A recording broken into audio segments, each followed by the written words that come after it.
ओम जामदग्न्याय विद्महे महावीराय धीमहि तन्नो परशुराम प्रचोदयात्।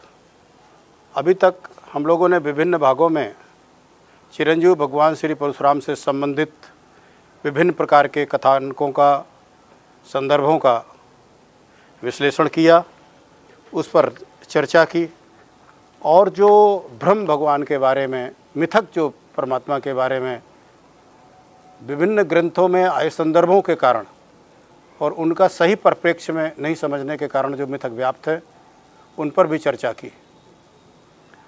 अब एक दिन हम लोगों ने यह भी चर्चा की कि आखिर विष्णु के जितने अवतार हुए, प्रमुख 10 अवतार माने जाते हैं महात्मा बुद्ध तक, वैसे 24 अवतार भी माने जाते हैं, जिसमें भगवान दत्तात्रेय से लेकर के कई अवतारों को शामिल कर लिया जाता है। और भविष्य पुराण के अनुसार जो आगामी अवतार है, जो कलयुग में होने वाला है, वो भगवान कल्कि का अवतार है। तो कोई अवतार चिरंजीव क्यों नहीं है? एक ही अवतार चिरंजीव क्यों है? जैसा कि हम सब जानते हैं कि जो बाद में जितने भी अवतार हुए, चाहे भगवान दत्तात्रेय हों या भगवान श्री राम हो या भगवान श्री कृष्ण हो या महात्मा बुद्ध हों, ऋषभदेव को भी भगवान का अवतार मान लिया जाता है। जब 24 अवतारों की बात करते हैं हम लोग, जो है वो कोई अवतार पृथ्वी पर नहीं रहे। सबकी कथाएं प्रचलित है, सबके परलोक गमन के संदर्भ हैं, परलोक गमन की घटनाएं हैं हमारे सामने। एकमात्र जो चिरंजीवी अवतार है, जो जामदग्ने रेणुकानंदन भार्गव राम हैं, जिन्हें हम लोग भगवान परशुराम के नाम से जानते हैं, वो अकेले चिरंजीव हैं। कोई चिरंजीव क्यों होगा या चिरकाल तक पृथ्वी पर क्यों वर्तमान रहेगा? वो तभी रह सकता है जब उसकी आवश्यकता पृथ्वी पर होगी। अब ये लगता है कि भगवान परशुराम की क्या आवश्यकता थी, और यदि आवश्यकता थी तो अन्य देवताओं की क्यों नहीं आवश्यकता थी? वो भी तो चिरंजीव हो सकते थे। यही वो रहस्य छिपा हुआ है कि भगवान परशुराम एक अद्भुत अवतार क्यों हैं, विष्णु भगवान का एक अनोखा अवतार क्यों है। जब हम उनके बारे में, चूँकि हमने छोटी छोटी घटनाओं के बारे में, उनकी शिक्षा से लेकर के, जन्म से लेकर के शास्त्रार्जुन के वध तक, या माता के उद्धार की चर्चाएं हम लोग विस्तार से कर चुके हैं, तो अब विस्तार से उन घटनाओं पर नहीं जाएंगे, लेकिन हम संक्षेप में उपसंहार करते हुए उन छोटी छोटी बातों का जिक्र करेंगे जिस कारण से वो पृथ्वी पर छठे अवतार के रूप में, 5 अवतार जो अल्पकालीन थे, बहुत थोड़े थोड़े समय के लिए आए और चले गए अपना काम करके, पृथ्वी पर वर्तमान है। तो एक तो भगवान के जो अनोखापन है, तो सबसे बड़ा अनोखापन यह है कि कोई अवतार या पृथ्वी में कोई भी ऐसा महापुरुष किसी युग में आज तक पैदा नहीं हुआ जिसने शस्त्र और शास्त्र की इतनी विशद शिक्षा प्राप्त की हो। ज़्यादातर जो अवतार थे, जैसे भगवान श्री राम ने बहुत बचपन में गुरुकुल, वशिष्ठ जी के गुरुकुल में पढ़ाई की और करीब 10 दिनों के लिए वो विश्वामित्र जी के यहाँ गए, जहाँ उन्होंने उनके यज्ञ की रक्षा की, ताड़का और मारीच आदि से ताड़का का वध किया। मात्र 10 दिनों के लिए वो उनके साथ गए। उसी दौरान उन्होंने कुछ शिक्षा भी प्राप्त की और क्षत्रिय धर्म का पालन भी किया। भगवान श्री कृष्ण ने संदीपनी आश्रम में जाकर के बलदाऊ भैया के साथ और सुदामा के साथ कुछ समय तक शिक्षा प्राप्त की। यानी कोई अवतार ऐसा नहीं हुआ कि जिसने शेष महात्मा बुद्ध और अन्य के बारे में हम जानते हैं, उनकी क्या शिक्षा दीक्षा हुई, उन्होंने क्या तपस्या की, क्या किया।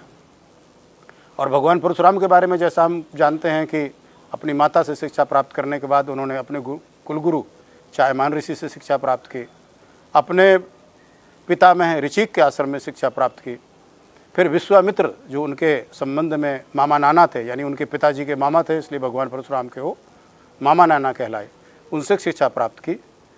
और फिर वही विश्वामित्र वशिष्ठ के गुरुकुल में लेकर के गए। आजकल जैसे विभिन्न प्रकार के विश्वविद्यालय हैं ना, कोई चिकित्सा विश्वविद्यालय मेडिकल है, कोई इंजीनियरिंग की पढ़ाई कराता है, कोई MBA कराता है, कोई अन्य विषयों की पढ़ाई कराता है, कोई संस्कृत विश्वविद्यालय है। तो उस समय भी विभिन्न विद्याओं के केंद्र माने जाने वाले विश्वविद्यालय थे। और भगवान के समय में जो सर्वश्रेष्ठ और सर्वाधिक छात्र संख्या वाले जो विश्वविद्यालय थे, वो एक इनका गुरुकुल था, विश्वामित्र जी का, और दूसरा वशिष्ठ जी का था। तो वशिष्ठ जी के यहाँ भी इन्होंने शिक्षा प्राप्त की। और इतना ही नहीं, फिर वशिष्ठ जी उसे आज्ञा लेकर के, उनसे प्रेरणा पा करके महादेव भगवान शिव के यहाँ भी जाकर के शिक्षा प्राप्त की। तो कोई अवतार ऐसा आज तक नहीं हुआ जिसने इतना विशद अध्ययन शस्त्र और शास्त्र का किया हो। एक तो ये अद्भुत, एक सर्वाधिक अनोखी बात इनके बारे में है। और क्या है, अगर हम दृष्टि डालें तो सूर्यवंश में भगीरथ जी गंगा जी को पृथ्वी पर लाए तपस्या करके। किस लिए लाए?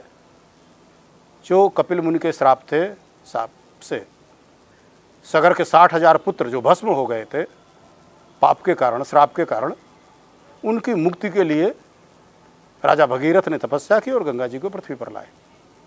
भगवान परशुराम ने क्या किया? अपने स्वार्थ में नहीं, अपने किसी पुरखे की को उद्धार करने के लिए नहीं, पाप से मुक्ति के लिए नहीं, ब्रह्मपुत्र नाम की नदी को राष्ट्र के कल्याण के लिए, सामान्य नागरिकों के कल्याण के लिए उन्होंने प्रवाहित किया। बहुत कम लोगों को जानकारी होगी। जब भगवान हिमालय क्षेत्र में भ्रमण कर रहे थे, उन्होंने देखा कि एक स्थान पर पानी इकट्ठा हो रहा है एक नद के रूप में, और फिर समा जा रहा है। उन्हें लगा यदि इसको प्रवाहित कर दिया जाए तो हिमाचल प्रदेश, अरुणाचल आदि का ये क्षेत्र जो है, आसाम वगैरह का सिंचित हो जाएगा। और भगवान ने अपने फरसे से उसको, धार को काटा, उस बंध को, और उससे ये नदी प्रभावित हो चुकी है। क्योंकि ब्राह्मण के पुत्र द्वारा इस नदी का प्रवाह किया गया, इसलिए इस नदी का नाम ब्रह्मपुत्र पड़ा। अरुणाचल प्रदेश में और आपका हिमाचल में और इधर सब पूरे क्षेत्र में, अभी हमारे माननीय गृह मंत्री जी अरुणाचल प्रदेश गए थे, उन्होंने वहाँ इस बात का जिक्र भी किया कि भगवान परशुराम की भूमि है, चाइना जिस पर अपना दावा करता रहता है। हिमाचल में तो बहुत बड़ी प्रतिष्ठा है उनकी, वहाँ पर अभी मंदिर का एक बहुत बड़ा उद्घाटन हुआ। वहाँ प्रायः कथाएँ होती हैं, हर वर्ण का, हर वर्ग का व्यक्ति जो है भगवान परशुराम की कथाओं को बड़े ध्यान से, बड़े मनन से, बड़ी श्रद्धापूर्वक सुनता है। दूसरा, उन्हीं के नाम पर एक रामगंगा नदी भी निकली, पौड़ी गढ़वाल से होते हुए पश्चिमी उत्तर प्रदेश में आपका बिजनौर और मुरादाबाद, शाहजहाँपुर और इधर हरदोई आकर के वो गंगा नदी से मिल जाती है। हम आप सब जानते हैं कि दशरथ नंदन भगवान श्री राम उधर कभी गए ही नहीं। उस नदी का नाम भी भगवान परशुराम का वो क्षेत्र होने के कारण, उनकी तपस्थली होने के कारण, जो नदी वहाँ से प्रवाहित हो रही है, वो रामगंगा नाम से हुई। हम सब जानते हैं कि उनका नाम राम ही था, वो जगत के प्रथम राम है।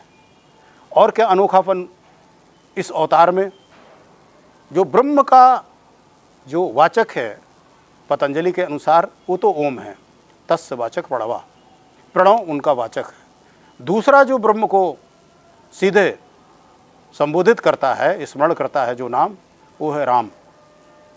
तो ये जो जगत के प्रथम राम थे, वो यही रेणुकानंदन जामदग्ने भार्गव राम थे। तो जो ब्रह्म का नाम जिस अवतार को सर्वप्रथम मिला, वो यही भगवान परशुराम थे। एक जीवन की अद्भुत गाथा ये है। अब शस्त्र और शास्त्र का उनका प्रबल प्रमाण कहाँ मिलता है? हम सब जानते हैं कि कार्तवीर है वंश में कार्तवीर का पुत्र जिसका नाम अर्जुन था, और भगवान दत्तात्रेय को प्रसन्न करके जिसने अभिजित होने का वरदान प्राप्त कर लिया था, और पहले तो बड़ा योग्य राजा था, प्रजापालक था, लेकिन जैसा होता है कि जब आदमी को राजमद आ जाता है, उसे लगता है कि अब मुझे कोई हराने वाला नहीं है, तो फिर अत्याचार करना शुरू कर देता है, जैसा रावण आदि की कहानियों के साथ मिलता है। भगवान ब्रह्मा जी से तपस्या के फलस्वरूप जो वरदान प्राप्त किया, या हिरण्याकशिप ने जो तपस्या के फलस्वरूप वरदान प्राप्त किया, उस वरदान का दुरुपयोग करने लगा।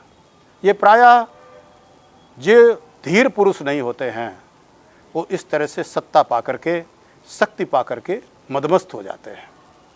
जो माफिया और अपराधी होते हैं, उनका भी यही कृत होता, आपने देखा होगा, एक के बाद एक, एक के बाद एक, एक के बाद एक लोगों को सताना, हत्याएं करना, पीड़ित करना, उनकी ज़मीन, उनके धन संपत्ति का अपहरण करना, ऐसे करते जाते हैं। अंत में वो नाश को प्राप्त होते हैं। तो यही हाल इस है वंश के कार्तवीर पुत्र अर्जुन का हुआ, जो शक्ति बढ़ जाने के कारण एकदम मदांध हो गया और जो राज सत्ताएँ थी उसकी, वो ऋषि सत्ता को बर्दाश्त नहीं कर सकी। उसे लगा कि ऋषियों का सम्मान त्याग और तपस्या के कारण मुझसे ज़्यादा है, जबकि मैं तो यहाँ का शासक, मैं यहाँ का राजा हूँ। और करेला नीम चढ़ा तब हुआ जब उसने एक बार खेल खेल में रावण को बंदी बना लिया। हमने बताया था कि एक बार वेत्रवती नदी में ये स्नान कर रहा था और उसने अपनी 1000 भुजाएं फैला करके नदी का वेग रोक दिया। रावण का आगे शिविर लगा हुआ था, वेत्रवती नदी की धार उल्टी बहने लगी और रावण के शिविर तक जब पानी पहुंचा तो रावण ने कहा ये क्या हो रहा है, नदी की धार उल्टी कैसे बह रही है। और रावण जब देखते हुए आया तो उसने देखा कि सहस्त्रार्जुन हाथ फैला करके अपनी रमणियों के साथ नदी की धार में विहार कर रहा है। उन्होंने सहस्त्रार्जुन को ललकारा और बात बतंगड़ हुआ दोनों के बीच में। दोनों अहंकार और शक्ति से भरपूर मदमस्ती में चूर थे, लेकिन सहस्त्रार्जुन ने खेल खेल में ही रावण को बंदी बना लिया और ले जाके अपने आप बांध दिया, जिसको रावण के प्रपिता में पौलस्त यानी बाबा ने आकर के मुक्त कराया। इसके बाद तो फिर सहस्त्रार्जुन के उत्पात की कोई सीमा नहीं रही। समकालीन सारे राजाओं को प्रताड़ित किया उसने, और जब यह आश्रमों को भ्रष्ट करने लगा तब उसका टकराव अपने ही कुल के पुरोहित, अपने ही कुल के आचार्य भार्गव वंश से हो गया। जैसे वशिष्ठ रघुवंश के यानी सूर्यवंश के भगवान श्री राम के कुलगुरु थे, कुलाचार्य थे, ठीक इसी प्रकार से भार्गव वंश इस है वंश का आचार्य था। पद्म पुराण में जो प्रयाग महात्म्य की कथा है वो भृगु ऋषि इसी सहस्त्रार्जुन के पिता कार्तवीर को सुनाते हैं। तो अत्याचार और अहंकार और घमंड की सीमा यहाँ तक पहुँची कि अपने कुल गुरु के आश्रम में ही ये उत्पात मचाने लगे। गाय का अपहरण किया। तो मैं बता रहा था कि उस पराक्रमी इस अवतार महाप्रभु ने ऐसे महावीर सहस्त्रार्जुन का अकेले वध किया। जिस रावण का वध भगवान श्री राम ने परशुराम जी से प्राप्त तप और उनसे प्राप्त सारंग धनुष और अनेक ऋषि मुनियों के आशीर्वाद, हनुमान, अंगदादि, सुग्रीव, जामुंत, विभीषण आदि की सहायता से जिस रावण को मारा, उस रावण को बंदी बनाने वाले सहस्त्रार्जुन को भगवान परशुराम ने अकेले मारा। यह भी एक बहुत ही अद्भुत बात इन अवतारी परमात्मा के साथ जुड़ी हुई है। और क्या, सहस्त्रार्जुन का अकेले वध नहीं किया, बाद में इसके पुत्रों जिन्हें भगवान की अनुपस्थित का लाभ उठा करके जब इनके पिता का ध्यान अवस्था में आश्रम में ही वध कर दिया, हत्या कर दी, तो भगवान ने फिर समूल नाश किया, उसके पुत्रों का समूल नाश किया। 100 पुत्र थे सहस्त्रार्जुन के, और उनका साथ देने वाले अन्य दुष्ट राजाओं का भी वध किया भगवान ने। आगे जो कार्य किया इन्होंने, सबसे बड़ी बात, भगवान ने संपूर्ण पृथ्वी को अपने वश में किया, त्रलोक विजय की। और विजय करने के बाद जो अद्भुत बात यह है कि भगवान ने राजभोग नहीं किया। उन्होंने ब्राह्मण वर्ण में उत्पन्न जो धर्म है ब्राह्मण का, त्याग और तपस्या, उसी का अनुसरण करते हुए संपूर्ण पृथ्वी को जीतने के बाद भी एक दिन भी राजसत्ता को उपभोग नहीं किया। क्योंकि राजसत्ता तो भोगी लोगों के लिए होती है, अहंकारी लोगों के लिए होती है। लोग कहते हैं ना, तपते राज राजते नरक। कठोर तपस्या के परिणाम स्वरूप राज्य जैसे पद की प्राप्त होती है, और उस राज्य पद का निर्वहन करना बड़ा कठिन है। तो जब राजपद का निर्वहन नहीं कोई कर पाता है तो उसको नरक जाना निश्चित है। इसलिए कहा गया कि तपते राज राजते नरक, क्योंकि रामचरितमानस में है ना, जासु राज्य प्रिय प्रजा दुखारी, सो नृप अवस नरक अधिकारी। यानी जिस राजा के राज्य में प्रजा दुखी होगी उस राजा को नरक जाने जाना है, क्योंकि सत्ता आपने ओढ़ी है, सत्ता के लिए प्रयास आपने किया है। और जब आपने सत्ता के लिए प्रयास किया और सत्ता आपको प्राप्त हो गई, तो अब आपका कर्तव्य है कि आपके राज्य में रहने वाले जनता के साथ किसी भी प्रकार का अन्याय ना हो, भ्रष्टाचार ना हो। यदि ये सब होता है तो इसके लिए नेतृत्व जिम्मेदार है। आचार्य चाणक्य ने कहा है कि भ्रष्टाचार की गंगा ऊपर से बहती है। यानी यदि हमारा राजा ठीक है, हमारा नेतृत्व सही है, तो सब कुछ सही रहेगा। और यदि नीचे कुछ भ्रष्टाचार और पाप और ऐसी चीज़ें, भेदभाव दिखाई दे रहा है, तो निश्चित रूप से कहीं ना कहीं इसके लिए हमारा नायक दोषी है, हमारा राजा दोषी है। तो भगवान परशुराम ने इस व्रत का पालन करते हुए भी एक भी दिन पृथ्वी में प्राप्त शक्ति और भोगों का भोग नहीं किया। उन्होंने संपूर्ण पृथ्वी कश्यप ऋषि को दान कर दी। और कश्यप ऋषि स्वयं पुराण के अनुसार ब्राह्मण क्यों इसका उपभोग करने चले, उन्होंने उन्हीं राजवंशों के बालकों को, जो शेष बचे हुए थे, जिनको भगवान परशुराम ने युद्ध में पराजित किया था और वध किया था, या अन्य राजाओं को बुला करके जो बचे थे, उनसे कहा कि आप लोग अब धर्म के अनुसार अपने राज्य का संचालन करिए। परमात्मा का किसी से कोई बैर नहीं है, ईश्वर किसी का दुश्मन नहीं है, लेकिन अधर्म के नाश के लिए अवतार लेता है। भगवान परशुराम इस पृथ्वी पर अधर्म के नाश के लिए आए हैं। सहस्त्रार्जुन और उसके पुत्र और उसके सहयोगी सभी अधर्म के मार्ग पर चल रहे थे, इसलिए उन्होंने उनका समूल नाश किया। अब आप लोग ये राज्य अपने अपने लीजिए और धर्म के अनुसार इसका पालन करिए। यदि धर्म के अनुसार आप राज्य का पालन नहीं करेंगे तो फिर परमात्मा आएंगे और आपका समूल नाश करेंगे। पहले तो आपकी वृत्तियाँ, दुष्प्रवृत्तियाँ, प्रवृत्तियाँ ही आपका नाश कर देंगी। उसके बावजूद यदि आप उनसे बच जाते हैं किसी वजह से, तो फिर परमात्मा किसी न किसी रूप में आकर के आपका नाश करेंगे। तो एक जो अद्भुत बात इस अवतार के साथ है, हमारे जो शेष अवतार हैं, जैसे भगवान श्री राम, हम आप सब जानते हैं कि अयोध्या के राजा हुए, उन्होंने राजसूय यज्ञ भी किया, अश्वमेध यज्ञ भी किया। उधर भगवान श्री कृष्ण भी जा करके द्वारिका में अपनी नगरी बसाई और प्रभु द्वारकाधीश हुए। लेकिन एकमात्र ये अवतार निष्प्रय अवतार है कि जिन्होंने अपनी शक्ति, अपनी तपस्या का प्रयोग सिर्फ त्याग के लिए किया, सिर्फ दुष्टों के नाश के लिए, सिर्फ अधर्म के नाश के लिए किया। उसका एक दिन भी राजभोग इन्होंने नहीं किया, इसलिए ये अद्भुत अवतार है। और इनके जीवन से जुड़ी घटनाएं जो अद्भुत हैं वो हैं भगवान गणेश जैसे महान गणपति, जो माँ अम्बा पार्वती जी के अत्यंत प्रिय पुत्र हैं, भगवान शिव के संतान। भगवान ने उनका भी अहम तोड़ा। कथा मिलती है कि जब एक बार वो महादेव से मिलने जा रहे थे, और गणेश जी के जन्म की बात तो शिव भी नहीं जानते थे, हम आप सब जानते हैं। शिव जी से भी उनका झगड़ा हो गया था और महादेव ने फिर उनकी गर्दन काट दी थी। ये कथा सबको प्रचलित है। वही घटना गणेश जी के साथ भगवान परशुराम के साथ भी हो गई। ये गए तो उन्होंने इनको रोक दिया, और फिर उत्पाती बालक किसी भी तरह से समझने को तैयार ही नहीं। भगवान को भी लगा कि ये लगता है कोई महादेव का गढ़ या प्रेत है जो आज इस तरह की हरकत कर रहा है, इसको कुछ नशा लगता ज़्यादा चढ़ गया है। परिणाम स्वरूप उन्होंने उनके ऊपर प्रहार किया। भगवान गणेश के पहले जो चित्र हैं वो आपको परशु के साथ मिलते हैं। भगवान ने उन्हीं का परशु छीना और उन्हीं को मारा, जिससे भगवान गणेश का एक दांत टूट गया और वो एक दंत हो गए। ये भी एक बड़ी अद्भुत घटना है। भगवान शिव पर जो परशुराम जी ने उनके सिर पर जो प्रहार किया था, उसके बारे में हम विस्तार से चर्चा कर चुके हैं कि भगवान शिव उससे बड़े प्रसन्न हुए थे। अपने शिष्य का सिर पर प्रहार सहन करके शिव जी अत्यंत प्रसन्न हुए थे और उन्होंने घोषणा की थी कि राम, तुम अकेले इस पृथ्वी पर हो जो अधर्म का नाश करोगे, क्योंकि जो अधर्म का लेस मात्र भी सहन नहीं करेगा वही धर्म की रक्षा कर सकता है, और तुम धर्म की रक्षा करोगे।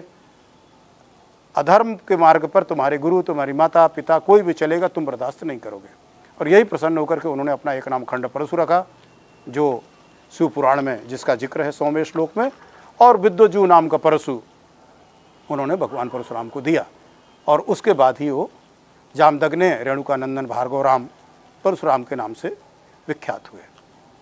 शेष जो भगवान ने अन्य अवतारों से जो विलक्षण इनके कार्य हैं वो हैं संदीपनी, जो भगवान कृष्ण, बलराम और सुदामा के गुरु थे।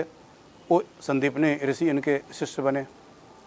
इन्होंने भीष्म पितामह को शिक्षा दी। और द्रोणाचार्य जिस समय भगवान ने पृथ्वी का दान कर रहे थे, जैसा मैंने कहा कश्यप ऋषि को, उसके कुछ समय बाद द्रोणाचार्य भगवान के पास आए। और जैसा हम जानते हैं कि द्रोणाचार्य का जो प्रारंभिक जीवन है बहुत ही विपन्नता और गरीबी में बीता था।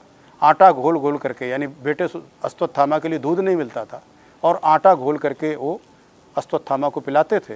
और उन्हें जब पता चला कि भगवान परशुराम जीती हुई पृथ्वी का दान कर रहे हैं तो वो भी पहुँचे उनके पास। लेकिन उस समय भगवान सारी पृथ्वी कश्यप ऋषि को दान कर चुके थे। तो जब द्रोण पहुँचे तो उन्होंने कहा कि आचार्य, अब तो मेरे पास कुछ बचा नहीं, लेकिन मेरे पास शस्त्र विद्या है जो मैं तुम्हें प्रदान करता हूँ, और नृपकुल में जाकर के, राजाओं के यहाँ जाकर के आप इस शस्त्र विद्या के एवज में शुल्क वसूल करके आप अपने जीविका चला सकते हैं। तो द्रोणाचार्य को इन्होंने शिष्य बनाया।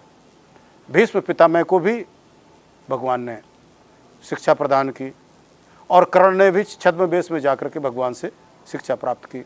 यानी इस प्रकार से गुरुकुल चला करके एक विष्णु के अवतारी चिरंजीव अवतार न केवल अकेले अपने पराक्रम से पापियों का नाश कर रहे हैं, यद्यपि उस साथ साथ एक ब्राह्मण परंपरा को निभाते हुए शिक्षण का कार्य भी कर रहे हैं, गुरुकुलों की स्थापना कर रहे हैं। और इतना ही नहीं, एकमात्र ऐसे अवतार हैं भगवान जो अन्य अवतारों को भगवत्ता प्रदान कर रहे हैं, उनको शक्ति प्रदान करते हैं। कैसे? हम सब जानते हैं, भगवान परशुराम जी ने भगवान श्री राम को अपनी तपस्या की पूंजी दी, क्योंकि राम जी को तपस्या करने का समय ही नहीं मिला, तो तप की पूंजी दी उन्होंने, क्योंकि उन्हें पता था कि ये रावण जैसे तपस्वी से लड़ने जा रहे हैं, बिना तप की पूंजी के इनका टिकना मुश्किल होगा। और सारंग नाम का धनुष दिया जिससे रावण का वध हुआ, वो अद्भुत धनुष जो दधीच की हड्डी से बना हुआ था, जो उस तरह का धनुष पृथ्वी पर मौजूद नहीं था। एक जो धनुष था, जो अजगो जिसका नाम था, जिसको भगवान श्री राम जी ने जनक के सभा में उनके प्रण स्वरूप भंजन किया था सीता जी से विवाह के लिए, तो वो तो नष्ट हो गया था। तो भगवान ने अपना धनुष भी राम जी को दिया और उन्होंने कहा कि राम, आगे का कार्य तुम्हें करना है, तो इसलिए मैं तुम्हें अपने तप की शक्ति और ये अपने शस्त्र की शक्ति भी तुम्हें प्रदान करता हूँ। इधर आकर के उन्होंने द्वापर में इन लोगों को शिक्षा तो दी ही, द्रोण को, भीष्म को, कर्ण को, बलराम को भी गदा युद्ध की शिक्षा प्रदान की।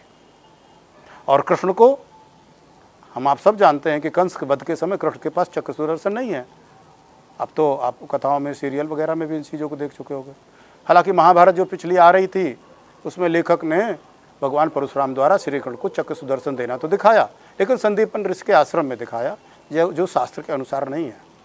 शास्त्र इस बात को कहते हैं कि जब जरासंध के आक्रमण होने लगे लगातार कंसवध के बाद यदुवंशियों के ऊपर, तो श्री कृष्ण यदुवंश को बचाने के लिए कि मेरे कारण यादव लोग मारे जा रहे हैं, मैं क्यों ना यहाँ से चला जाऊँ, तो वहाँ से मथुरा छोड़ करके गुजरात की तरफ गए।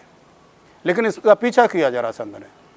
जब गुजरात में उनको पता चला कि भगवान परशुराम यहीं कहीं आसपास आश्रम में हैं, तो बलराम से उन्होंने कहा कि हम लोग देखते हैं कि भगवान यहीं कहीं विराजमान हैं, हम लोग जाकर के उनसे मिलते हैं और आगे का मार्गदर्शन लेते हैं। बलराम के साथ तो भगवान परशुराम के पास जाते हैं और उनको सारी कथा बताते हैं।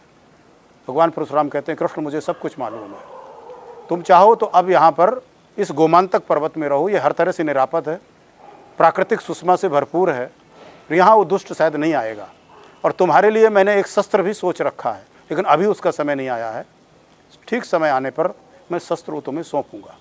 ये कहकर के वहीं टिका करके बलराम और कृष्ण को भगवान परशुराम प्रायः जैसा कि होता है वो मंदराचल पर्वत की ओर चले जाते हैं। वो चले गए, लेकिन शिशुपाल के साथ खोज करके जरासंध को मालूम हो गया और उसने गोमांतक पर्वत में आग लगा दी, जिससे गोमांतक पर्वत की जो भू खनिज संपदा थी धू धू करके जलने लगी। भगवान को स्थान छोड़ के भागना पड़ा।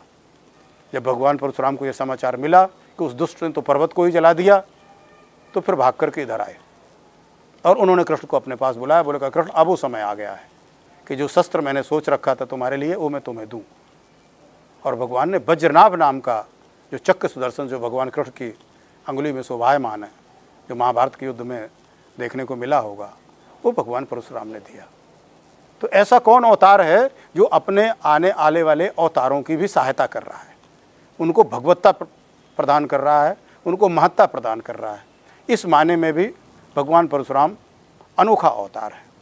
दूसरी चीज़, अकेले दुष्ट राजाओं का हनन नहीं, अकेले अपने बाद के आने वाले अवतारों की सहायता और संबल नहीं, उन्होंने पृथ्वी में एकल विवाह हों, लोग एक पत्नी व्रत हों, इसके लिए अगस्त ऋषि की पत्नी लोपमुद्रा, जिनके नाम से अनेक वैदिक ऋचाएँ हैं, और अत्रि ऋषि की पत्नी अनसुईया, सतियों में जिनका सबसे बड़ा सती अनसुईया नाम से हम जानते हैं, चित्रकूट में इनका बहुत बड़ा आश्रम है। और वनवास के समय माता जानकी को इन्होंने दिव्य वस्त्राभूषण दिए थे, जिनको कभी धोने या उस सब की आवश्यकता नहीं पड़ती थी, और सतीत्व का उपदेश भी माता जी को सती अनसुईया ने दिया था। और अपनी सतीत्व की रक्षा के लिए उन्होंने ब्रह्मा विष्णु महेश जैसे त्रिदेवों को छोटा बालक बना के अपने पालने में झुला रखा था। ऐसी माँ अनसुईया और लोपमुद्रा का साथ लेकर के इन्होंने पूरे आर्यावर्त में एक पत्नी व्रत रहने के लिए लोगों को प्रेरित किया। लाखों लाख कन्याओं का अपने जन्मदिन अक्षय तृतीया के दिन विवाह संपन्न कराया। इस वजह से जो उनका ये जन्मदिन है अक्षय तृतीया, जो इस वर्ष 22 और 23 अप्रैल को दोनों दिन पड़ रही है, वो अक्षय मुहूर्त मानी जाने लगी। यानी उस दिन जो व्यक्ति तप करेगा, मंत्र जाप करेगा, पुण्य कर्म करेगा, दान दक्षिणा करेगा, उसका अक्षय लाभ प्राप्त होगा। हम सब लोग निजी स्वार्थ में इसको पैसे से जोड़ लेते हैं और लोग लगते हैं खरीदारी करने में। ना तो धनतेरस पैसा के लिए है, ये व्यवसायी और व्यापारी लोगों के नाटक हैं। जैसा कि अनेक विदेशियों ने Father's Day, Mother's Day, Children's Day, ये डे, वो day, rose day, happy day, hug day बना करके सिर्फ अपनी दुकान चला रहे हैं। इस तरह हमारे यहाँ के कुछ व्यवसायी वर्गों ने इन त्योहारों को खरीद फरोख्त से जोड़ लिया, जिससे उनका लाभ हो। थोड़ा सा भी अगर आप दिमाग लगाइए, आप अगर कोई चीज़ क्रय करते हो तो आप मूल्य ज़्यादा देते हो ना जिस वस्तु को आप लेते हो। आप सोना लेने जाओगे तो आप अधिक मूल्य देकर के सोना को लेकर के आते हो ना। तो धनतेरस जो शुद्ध रूप से स्वास्थ्य की दृष्टि से है, क्योंकि भगवान धन्वंतरी का जन्मदिन है और धन्वंतरी जो स्वास्थ्य के देवता है, तो व्यक्ति साफ, स्वच्छ और स्वस्थ रहे, उससे बड़ा कोई धन नहीं है, ये उपदेश देता है। लेकिन वहाँ भी लोग लो खरीद फरोख्त करो, खरीद फरोख्त करिए, आवश्यकता की वस्तुएं तो हमें खरीदनी पड़ेंगी, लेकिन किसी त्योहार को इस तरह से सिर्फ धंधे में से जोड़ देना और उसकी वास्तविक महत्ता को ना समझना, ये बहुत बड़ी मूर्खता है। ये जो अक्षय तृतीया है, ये अक्षय कर्मों का फल प्रदान करने वाली है। इस दिन हमारे जो कर्म होंगे उसका अक्षय फल प्रदान होगा, वो फल कभी नष्ट नहीं होगा। इसलिए अधिक से अधिक इस दिन धार्मिक कार्य होने चाहिए, पुण्य कार्य होने चाहिए, दान आदि के कार्य होने चाहिए, अध्ययन का कार्य होना चाहिए, विद्यार्जन का कार्य होना चाहिए, जिससे हमको अक्षय फल की प्राप्ति हो। और जो विवाह जिन कन्याओं के होते हैं उनका सौभाग्य भी अक्षय रहे। ये अक्षय तिथि भगवान परशुराम जी के जन्म की तिथि होने के कारण ही लोक में इतनी महत्ता को प्राप्त कर सकी, क्योंकि परमात्मा जो स्वयं अन्य देवताओं, अन्य अवतारों को बल प्रदान कर रहे हैं, उनका जन्मदिन तो निश्चित रूप से अद्भुत होने वाला था। किसी भी देवता का जन्मदिन इस रूप में आप देखिए तो इस रूप में लोकोपकारी और लोक की सहायता के लिए नहीं है। इतना ही नहीं, भगवान ने, चूँकि जैसा मैंने बताया कि अकेले ही शास्त्रार्जुन का वध किया था, तो एकल युद्ध विद्या में वो परम प्रवीण थे। तो उन्होंने एक कलियार पट्टू, जिसको कोयरल में कलियार पट्टू नाम से जानते हैं, चूँकि वो क्षेत्र भी पूरा मालाबार समुद्र से भगवान ने वो क्षेत्र खाली कराया था। अद्भुत, भगवान श्री राम ने समुद्र से 3 दिन तक प्रार्थना की। फिर जब उन्होंने बाण साधा और समुद्र घबरा के आया तो समुद्र ने मार्ग बता दिया कि वो ऐसा करिए कि मैं हटने वाला तो नहीं हूँ, मैं सूखने वाला तो नहीं हूँ, मुझे सुखाइए भी नहीं आप, मैं एक तरीका बताता हूँ, आप इस तरह से पुल बना लीजिए। लेकिन भगवान ने तो सीधे अपना बाण छोड़ा और समुद्र से वो जगह छोड़ने के लिए कहा, और समुद्र उतना पीछे हट गया। यह है अद्भुत एक अनोखापन परमात्मा के साथ जुड़ा हुआ है, जो अन्य आपको किसी भी अवतार या महापुरुष में के जीवन में इस तरह का अनोखापन आपको नहीं प्राप्त होगा। फिर कृषि के क्षेत्र में उन्होंने बड़ा कार्य किया। परशु नाम के धान का उन्होंने, जो उन्हीं के नाम पर लोग परशु धान कहते हैं, जो बड़ा स्वादिष्ट और मीठा होता है, खारे पानी में भी वो मीठा रहता है, तो ये कार्य भी उन्होंने किया। एक और जो दलितोद्धारक, आजकल बड़ा इस विषय में ऐसे लोगों का बड़ा मान सम्मान होता है कि जिन्होंने दलित, पतित और गरीबों के लिए कोई काम किया हो। भगवान परशुराम से बढ़कर के इसके बाद अगर किसी ने काम किया तो यह तो दयानंद सरस्वती ने, जो आर्य समाज के संस्थापक थे, जिन्होंने सभी को आर्य घोषित किया, सभी सनातनियों, हिंदुओं को, और सबके लिए यज्ञोपवीत आदि का जिन्होंने विधान किया, जिसमें कन्याएं और महिलाएं भी शामिल हैं, और आधुनिक ऋषि श्री राम शर्मा आचार्य जी ने। लेकिन इसके पूर्व अगर किसी अवतारी पुरुष ने नीचे से नीचे व्यक्ति को भी यदि सौभाग्य प्रदान करने के लिए अभियान छेड़ा तो भगवान परशुराम थे। उन्होंने अनेक शूद्रों का, जो व्रतबंध के लिए तैयार थे, जो उन नियमों का पालन करने के लिए तैयार थे, जो यज्ञोपवीत और उपनयन के होते हैं, उनको उन्होंने यज्ञोपवीत उपनयन कराया, उनको संस्कारित किया, और उनके कार्य व्यवहार और संस्कार को देख कर उनको ब्राह्मण घोषित किया। और कुछ ब्राह्मण जो कुमारगामी हो गए थे, जो पतित हो गए थे, जिन्होंने अपने संस्कार छोड़ दिए थे, उनको उन्होंने उनके कर्मों के अनुसार शूद्र घोषित किया। इस प्रकार से ये अद्भुत कार्य भी भगवान परशुराम ने किया। तो इस प्रकार से यदि हम देखते हैं कि अकेले ये अवतार ही क्यों चिरंजीवी है, तो इतना जानने के बाद शायद हम लोगों को अब ये ज्ञात हो गया होगा कि ये जो अद्भुत चिरंजीवी अवतार है, जिसके बारे में ये हमारा बहुत बड़ा अपराध है जो हमारा सनातन समाज, जो हमारा हिंदू समाज, जो अपने को सनातनी कहता है, जो अपने को धार्मिक कहता है, वो ऐसे अद्भुत अवतार के बारे में जिसको जानकारी नहीं है। लेकिन ये थोड़ा संतोष का विषय भी है कि विगत 10-5 वर्षों से एक जागृति भारत में आई है और जगह जगह भगवान परशुराम के मंदिर बन रहे हैं, भगवान परशुराम चौक की स्थापना हो रही है। हरियाणा से लेकर के उत्तराखंड और आपका यूपी और मध्य प्रदेश, मतलब कोई ऐसी जगह अब अवशेष नहीं है। कर्नाटक में तो बहुत बड़ा अभी स्थान, भारी मंदिर और बड़ा भारी वहाँ धर्मशाला और बहुत सुंदर विश्राम स्थल वहाँ पर बना हुआ है। हिमाचल में बहुत पहले बन चुका है, सारी चीज़ें हो चुकी है। तो अब लोगों में ये जागृति आई है। भगवान का प्राकटोत्सव, जन्मोत्सव भी बड़े धूमधाम से मनाया जाने लगा है।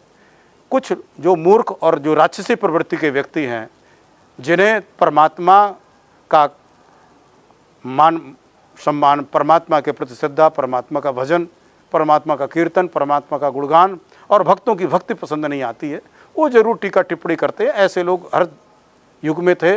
यही राक्षस हैं, यही निशाचर हैं, यही पापी हैं, यही असुर हैं। जो देवताओं के विरुद्ध स्वर निकालता है वही तो असुर है। सुर माने होता देवता और आ माने होता है जो देवताओं का विरोधी होगा, असुर। जैसे ज्ञान का विरोधी अज्ञान, तो इसी प्रकार से सुर का विरोधी असुर। तो जितने लोग देवताओं का विरोध कर रहे हैं अपनी अज्ञानता, मूर्खता के कारण, झूठी कहानियों पर विश्वास करके, वो असुर की श्रेणी में आएंगे। परमात्मा किसी एक के लिए अवतार नहीं लेते हैं।